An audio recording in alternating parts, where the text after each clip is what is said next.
Isaías capítulo 46, versículo 10.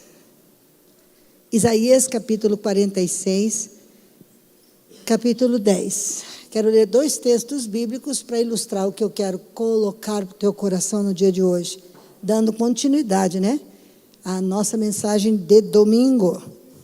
Isaías 46, 10. Desde o princípio anunciei as coisas do futuro, há muito tempo eu disse que ia acontecer. Afirmei que o meu plano seria cumprido e que eu faria tudo o que havia resolvido fazer. Agora vamos lá para a Bíblia no livro de Lucas, capítulo de número 2, versículo de número 4. Por isso José foi a Nazaré, na Galiléia, para a região da Judéia, uma cidade chamada Belém, cidade de Davi, porque pertencia à linhagem de Davi. Pronto. Só por aí. Daqui eu vou passear um pouquinho com vocês nas Escrituras. Nada acontece por acaso. Nada acontece por acaso. Não acontece nada por acaso. Todas as coisas que acontecem são para cumprir um desígnio e um propósito. Quando Deus chama Abraão na terra de Ur dos Caldeus. Quem que Deus estava vendo quando ele escolhe Abraão? Quando ele entra na casa daquele fabricante de ídolos, numa terra pagã, ele encontra lá dentro o filho daquele fabricante de ídolos chamado Abrão. E Abrão não conseguia adorar aquelas imagens. Abrão não conseguia se conformar com aquelas imagens. E Deus chama Abrão para que deixasse a casa do seu pai, para que deixasse a sua parentela e para que fosse a um lugar que Deus iria mostrá-lo, o Deus desconhecido dos homens. Quando Deus entra na casa de Abrão e o faz sair para o deserto da Judéia, quem Deus estava vendo? Quem? Jesus. Deus estava vendo no seu coração o nascimento do seu filho Jesus, muito tempo depois. E veja que Deus escolheu Abrão e não errou na escolha. Deus sabia quem ele estava escolhendo. Por quê? Porque Deus não erra na escolha. Porque a Bíblia diz que Deus nos fez dentro dele, antes da fundação do mundo, e que Deus conhece a nossa estrutura. Ele colocou a voz, então ele sabe que vai cantar. Ele colocou o dom para construção, ele sabe que vai construir. Ele colocou um coração com um pouco mais de amor do que o natural. Ele sabe que aquela pessoa vai ser útil para amar, porque ele fez assim, ele trabalhou assim, ele criou assim. Deus não erra, você não é um erro. A Bíblia diz o quê? Todo aquele que vem a mim, eu não lanço fora. Aquele que vem a mim é porque o Pai o traz. Se você está aqui, não será lançado fora. E se você está aqui, porque Deus te escolheu. Talvez não estivesse nos teus planos estar aqui nessa noite. Talvez não estivesse nos teus planos me ouvir nessa noite. Mas Deus, Ele te trouxe. E você é um presente de Jesus para o Pai. E Deus tem um projeto com a tua vida. Deus tem um plano na tua vida. E todo o processo que você está vivendo, todo o processo de amadurecimento, de crescimento que você está vivendo, não está fora daquilo que Deus planejou. Processo que José passou. Já falamos do processo de José. Foi vendido, virou escravo, foi para a prisão, conectou-se com o reino e salvou toda a sua terra. Processo, amadurecimento, mudança. Nós precisamos descobrir quem nós somos. Então nós vemos aí Deus escolhendo uma nação, escrevendo a história de Jesus nos eventos de uma nação. Através dos eventos que aconteceram, para que fique incontestável essa história. Às vezes eu fico impressionado com Deus. Por quê?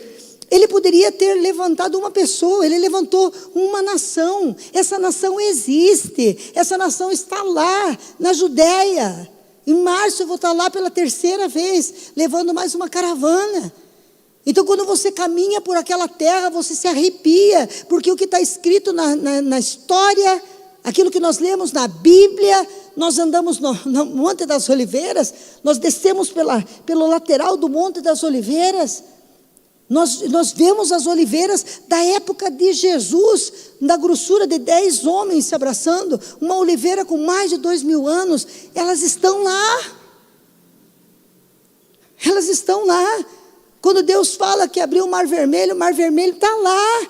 Que construíram o canal de Suez, que você passa por baixo do Mar Vermelho, e na construção desse canal encontraram restos de carruagens, porque existe uma história. O Monte Caveira está lá, o precipício de Nazaré está lá, é um lugar incrível. Eu tive uma experiência no precipício de Nazaré, quando Jesus sai no meio deles assim, e eles não veem que Jesus passou pelo meio deles, porque não era a hora de Jesus.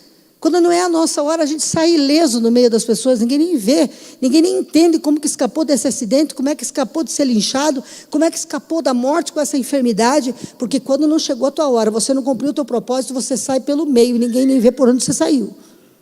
Você vai cumprir o teu propósito, em nome de Jesus, eu declaro. Quando eu cheguei naquele lugar, na montanha do precipício, onde Jesus saiu no meio do povo, nós tivemos uma experiência, porque eu e o Gilberto saímos, nos distanciamos um pouco do povo, e viemos conversando, e de repente a gente olhou, gente, foi top aquilo, né, amor? A gente olhou e se mexeu, e a gente olhou e se mexeu de novo, mas parecia que era aquela pedra, parecia que ele refletia, porque era um camaleão. Nós começamos a olhar um camaleão, Jesus saiu no meio do povo como um camaleão, e aquilo me arrepiou, mas olha, subiu um arrepio no corpo inteiro. Eu pude entender o que Jesus fez. Ele passou no meio da multidão como um camaleão. Ele se misturou no meio da multidão e ninguém o viu. É história. Moisés, o libertador da nação de Israel, porque ele nasceu. Ele nasceu para tipificar Jesus, o libertador da nação de Israel. Moisés libertou da escravidão, Jesus do pecado. Jonas, o que parou 3 dias no ventre do peixe. Jesus, aquele que ficaria 3 dias no inferno. E Jonas diz: do inferno eu clamei ao Senhor. Do inferno eu clamei ao Senhor. Tipo de Cristo. Isaac, por que Isaac foi crucificado? Veja, Deus não se revelou por uma pessoa, pelo noticiário da Rede Globo. Ele se revela numa nação que ele estabelece. Numa nação que ele estabelece. Aleluia, isso é fantástico. É história, a nossa Bíblia sagrada, que nós chamamos de Bíblia sagrada, que nós carregamos debaixo do braço, que está no nosso travesseiro, não é só um livro religioso, é a história de uma nação. Já parou para pensar? É a história de uma nação. Deus se revelou na história de uma nação, para que fosse incontestável. Jesus nasceu. Todo mundo sabe que Jesus nasceu. Eu fui no Egito em 2019. Eu conversei com Mohamed no Egito, e ele me disse: o maior administrador do Egito de todos os tempos foi o judeu José. Eu estou falando na história, eu estou falando de história, eu estou falando de arqueologia. Nós chegamos em Cesareia Marítima, e ali estava um achado arqueológico, comprovando que a casa de Caifás estava ali. Então esse personagem não é fictício, não é uma história. Tudo aconteceu, tudo se cumpriu, tudo que se passou. Jesus, você acha que ele não sabia o que ele ia passar? Jesus não sabia o que ele tinha que enfrentar? Ele sabia. Ele planejou todo o plano de resgate da raça humana. Ele planejou toda a história. E a vida de Jesus não foi só alegria. Jesus teve momentos difíceis. Jesus teve momentos insuportáveis que nenhum de nós, nem em sonho, teria capacidade de viver essa última noite, esse último dia e as 6 horas que ele passou naquela cruz. Se Jesus passou por alguns processos para se tornar e estar onde ele está, pode ter certeza que processos virão na sua vida. Mas creia, você tem um Deus histórico. Aleluia! Você tem um Deus comprovado pela história. Quando Deus bateu na casa de Abraão, é porque algo se desenrolaria através da vida de Abraão. Quando Deus bateu na tua casa, quando Deus bateu no teu coração, quando Deus bateu na tua família, Deus sabe que algo vai vir para as gerações a partir de você. Não é coincidência, é projeto. Você já teve déjà vu? Quem já teve um déjà vu? De repente você viu, já vivi isso. Eu já estive aqui. Já? Porque quando Deus escreveu a tua história, você em alguns momentos se recorda dela. É incrível. Eu estou onde Deus quer que eu esteja. Eu estou no lugar aonde Deus quer que eu esteja. Estou fazendo o que Ele quer que eu faça. E eu faço parte de coisa muito grande. De uma coisa muito grande. Quem é como o nosso Deus? Que termina tudo antes de começar. Ou que sabe tudo antes de começar. Ele sabe todas as coisas. Ele conhece todas as coisas. E a Bíblia diz que todas as coisas têm um propósito determinado na terra e no céu. Então, em nome de Jesus, o que nós precisamos despertar o nosso coração? Eu vi um judeu dando um depoimento sobre Abacuque. E perguntaram para o profeta Abacuque, qual seria a virtude mais importante que um homem pode ter na vida? De todas as virtudes, o grande profeta Abacuque respondeu: a fé. A fé é a maior de todas as virtudes. Por quê? E quando que a fé se manifesta? Quando que você pode saber que uma pessoa é um homem de fé? Quando que você pode saber que uma pessoa é uma pessoa de fé? Não é no dia bom. Eu tenho fé, por isso não tenho dia ruim. Não, é no dia ruim que nós vamos descobrir se você tem fé. Porque a fé se manifesta na noite fria. A fé se manifesta no deserto que não prospera. A fé se manifesta nas circunstâncias adversas da vida. Escute, é naquele momento, naquela hora, que você está sendo levado para o teu propósito, que você está sendo moldado pelo teu propósito, que Deus está te conduzindo. Você acha que Deus gerou Abraão, gerou Isaac, gerou Jacó, gerou José, e da linhagem foi gerando até chegar José, que era da linhagem de Davi, como Deus havia prometido que seria, da linhagem de Davi. José, que adotou Jesus, pertencia à linhagem de Davi.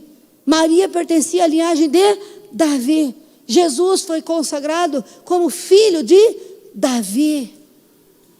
Você acha que Deus perdeu a linha? Deus perdeu a direção? Deus errou no processo? Se Ele guiou uma nação para cumprir um propósito, Ele vai perder o controle da tua e da minha vida? Não vai nada. Não vai não. Ele não perdeu o controle da tua vida. Ele não perdeu o controle da tua história. O que é fé? É quando eu vejo a fé se manifesta. Levanta a tua mão e repete comigo: a fé se manifesta. Literalmente. Quando eu perdi o controle. Deus nos leva em lugares que a gente perde o controle. Deus nos guia a lugares onde o controle some das nossas mãos. E é nesses momentos em que nós temos que entender: o meu Deus não falha, o meu Deus não erra, o meu Deus não faz as coisas sem propósito. Ele não teria me chamado para me abandonar aqui. Eu não sou um fracassado, eu faço parte de um plano para uma nação, para uma família, para gerações. Que propósito tem Deus que você fracasse? Que propósito tem Deus que você volte atrás? Que propósito tem Deus que você seja destruído? Deus não tem propósito os pensamentos que Deus tem para você são maiores que os teus. São muito maiores que os teus.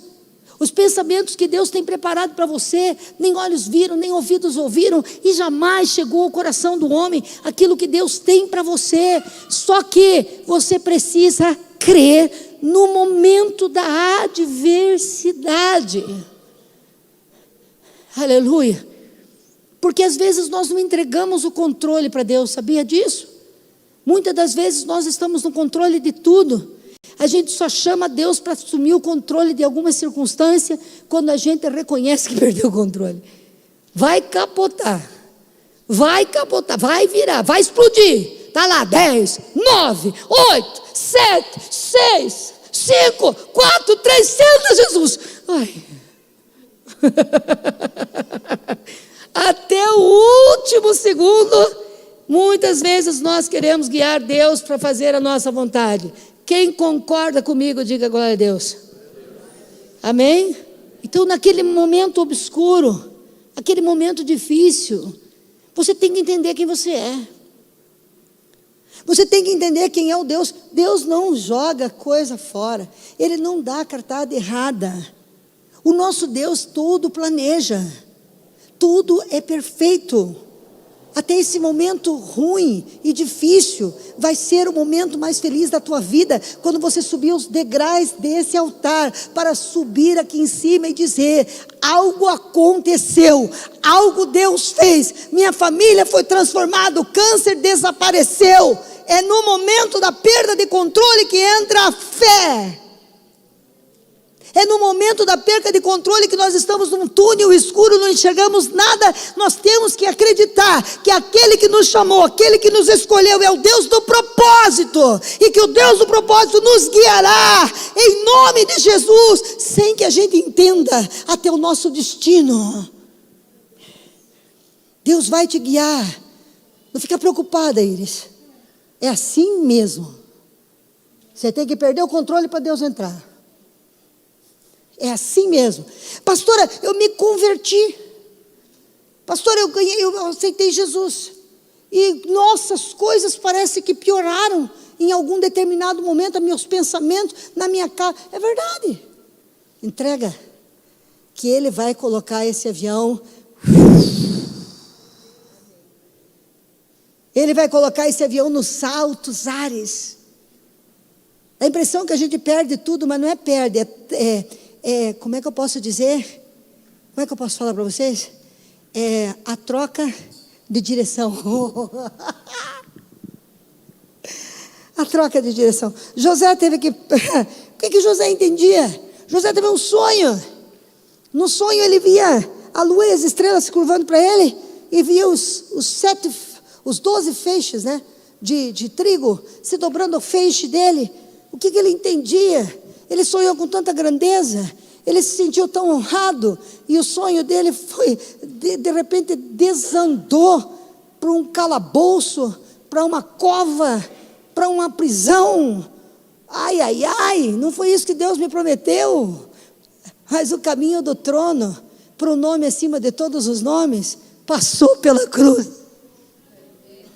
Deus lhe deu um nome acima de todo nome, nos céus e na terra, aleluia, e nunca houve e nunca haverá ninguém como Ele. Ele é o homem-Deus e Ele é o Deus-homem. Mas para que Ele fosse o homem-Deus e o Deus-homem, Ele teve que enfrentar o caminho da cruz.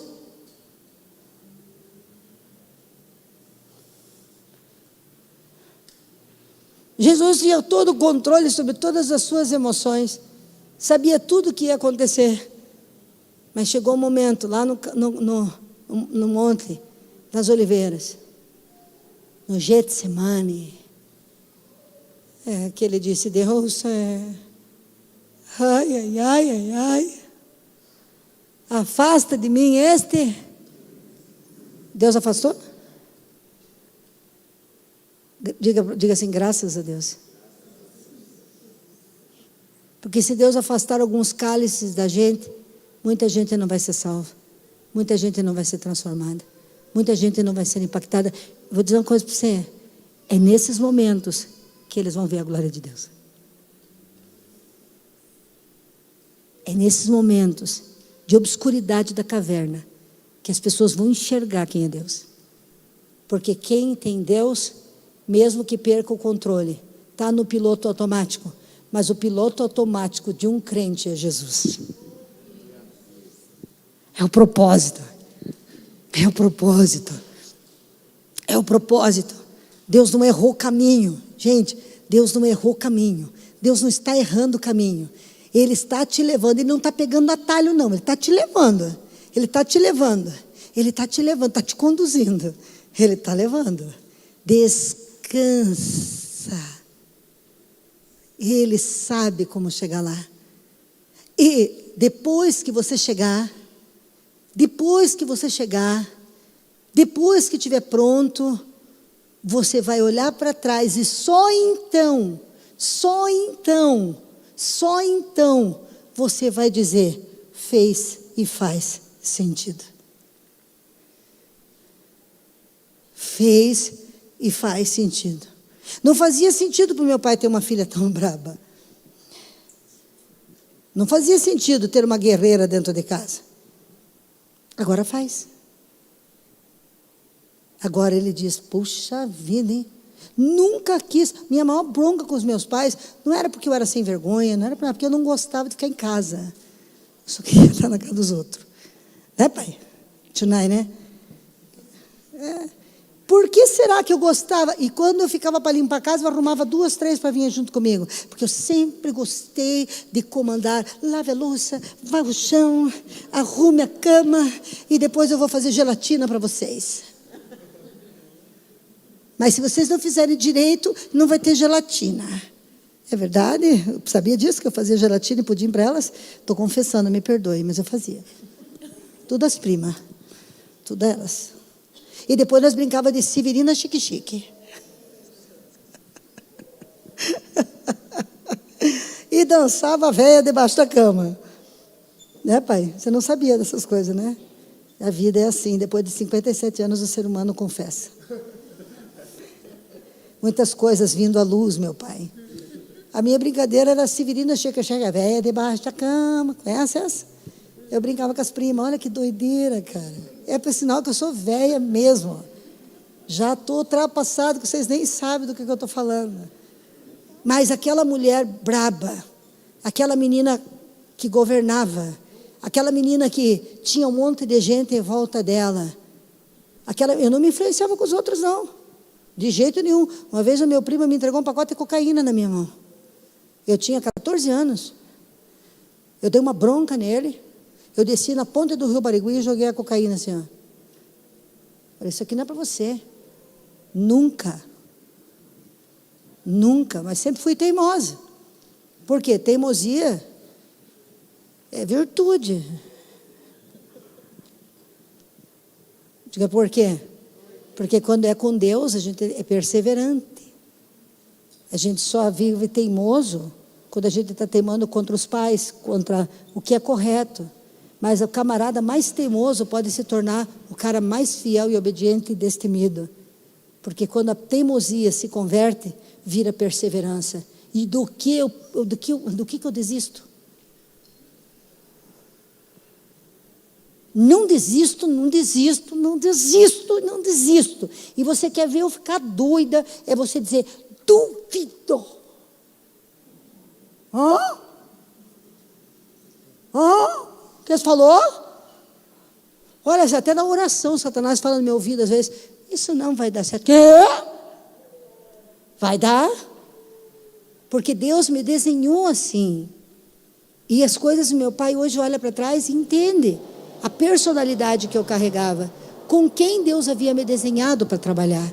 As pessoas que Deus ia colocar para eu influenciar, ajudar, a liderança que eu ia ter. Não é qualquer pessoa que trabalha com esses meninos, gente, que tem autoridade com eles. Eu fui desenhada para isso. Eu faço isso como o peixe nada no mar. Para mim é natural, porque havia um propósito na minha criação. Há um propósito na tua criação. Há um propósito, que só depois que você chegar lá, você vai olhar para trás e vai dizer: agora eu entendo. Né, Bruna? Agora você entende a vileira braba, briguenta, né? Olha a paixão que Deus te deu. Cuidar dos meninos, libertar os meninos, as meninas que o inimigo tomou. Então há um propósito, querido.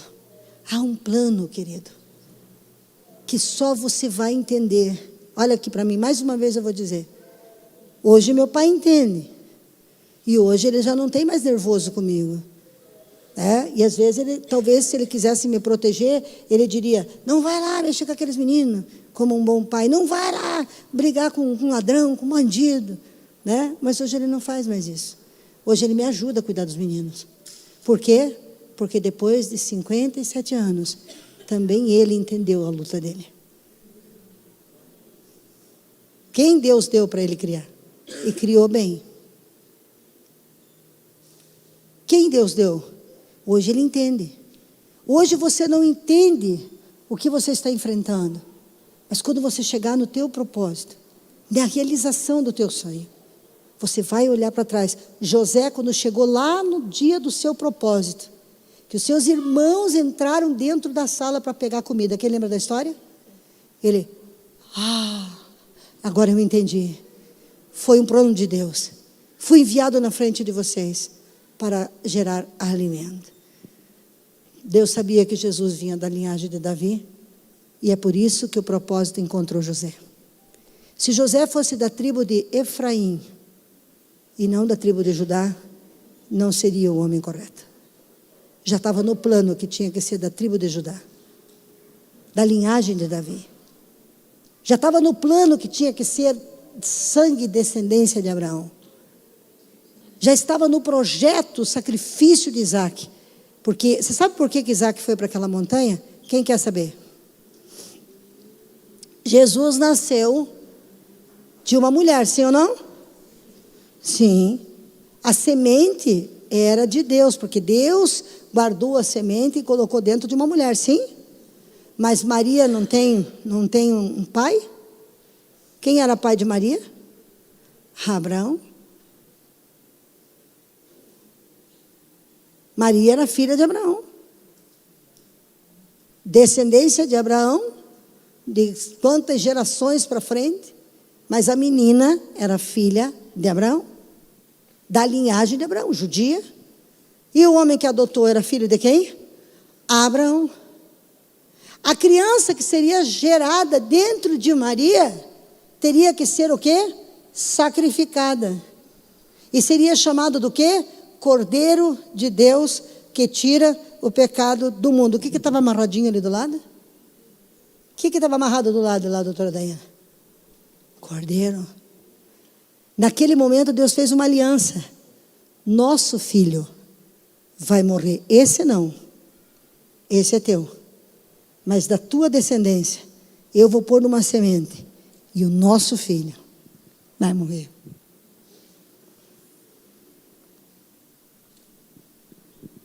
Pegou?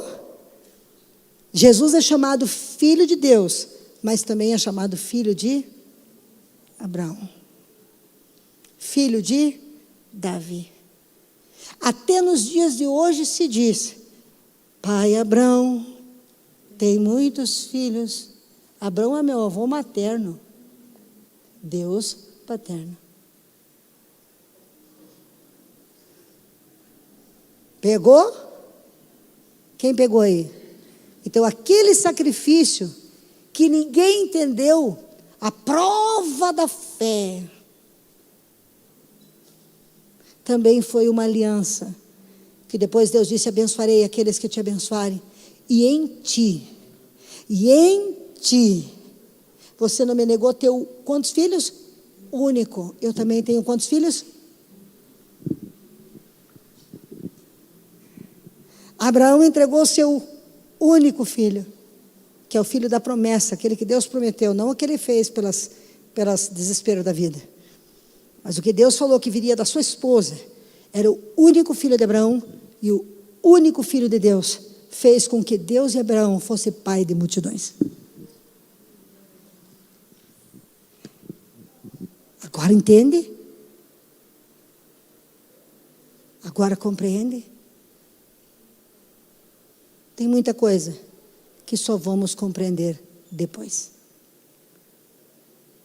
Quando você for ler o texto do sacrifício de Isaac, você vai ver a aliança entre um Deus poderoso e espiritual com um homem de carne e osso, sacrificando o corpo do seu único filho, e Deus com o seu filho em espírito, dizendo, um dia, uma descendente dele. Vem cá, pastor Ademar. Ai, que coisa mais linda. Eu sou Deus, o Ademar é Jesus.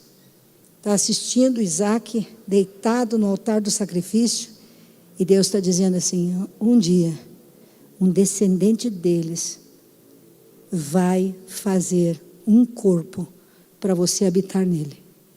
E o Deus vai encarnar. E o verbo vai se fazer homem.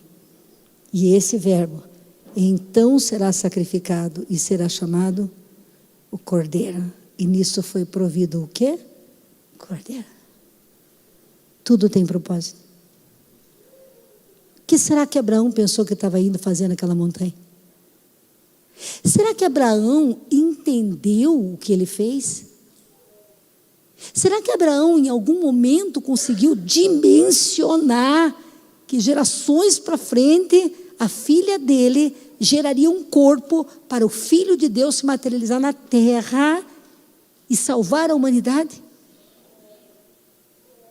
Será que ele entendeu? Você que está lá no ponto do outro lado lá, Júlio César, será que ele entendeu? Ele entendeu? Não. Ele nem imaginava, obrigado. Ele nem imaginava, não tinha como ele imaginar. Ele só pensou que a fé dele foi provada e que ele amou mais a Deus do que a seu próprio filho.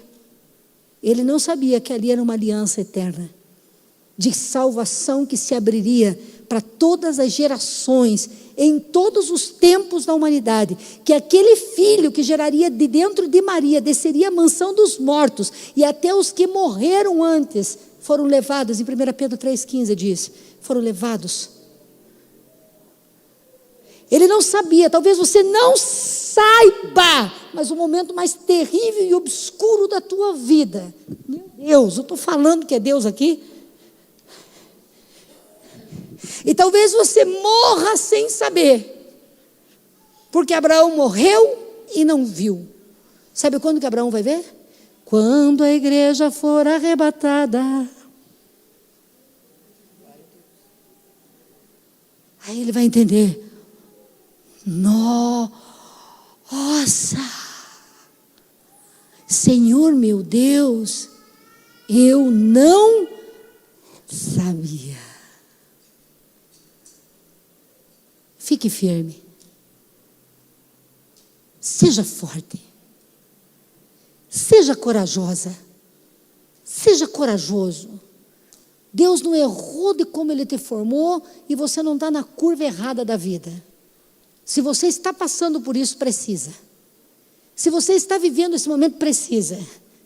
Precisa. Precisa. Porque se não precisasse, não viveria.